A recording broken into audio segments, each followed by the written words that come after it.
Issue d'une famille d'origine marocaine, Sophia Aram est née à Ris-Orangis en 1973. Elle s'illustre en août 2022 en se réjouissant de la mort de la Russe Daria Dugina, assassinée par un terroriste, je cite, « une occasion de reprendre 2 fois des moules ». Fin de citation. Après une maîtrise d'arabe et d'anthropologie, Sophia Aram s'initie à l'art de l'improvisation avec Jamel Debbouze, puis se tourne vers l'audiovisuel.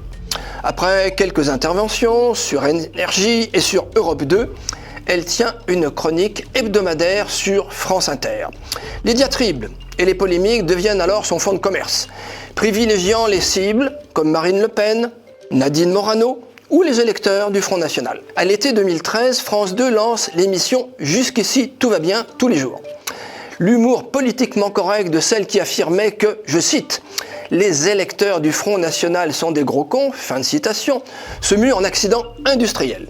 Et l'émission ne dure que quelques mois. Le 8 mai 2017, Sophia Aram souhaite la bienvenue aux auditeurs en arabe, pour se payer les électeurs de Marine Le Pen dont la candidate est distancée au second tour.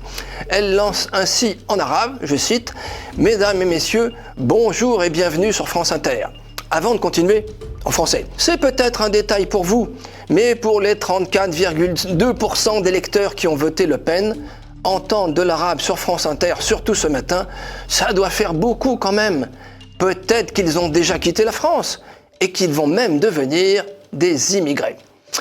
En juin 2011, Khadija Aram, la mère de l'humoriste, est condamnée à 2 ans de prison, dont 18 mois avec sursis, pour avoir promis, contre rémunération, des titres de séjour à des immigrés clandestins.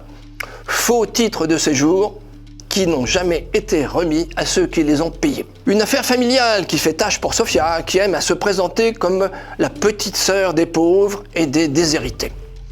Terminons par une citation sur France Inter le 21 juin 2021. Je cite, « Le Zemmour est une espèce protégée, un peu comme les pandas, une petite chose fragile qu'il convient d'abriter des sarcasmes et des médisances à l'intérieur d'un parc naturel composé de CNews, C8, Canal et peut-être Europe 1. Une réserve naturelle de timbrés du populisme ultra-droitier, dans laquelle Bolloré protège les petits Zemmour le temps qu'ils se reproduisent et qu'on puisse les réintroduire dans leur milieu naturel. » Fin de citation. Ah, excusez-moi, on m'appelle dans l'oreillette.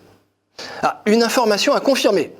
Sophia Aram aurait été déclarée persona non grata au Maroc. Les Marocains ont plus de bon sens que nous.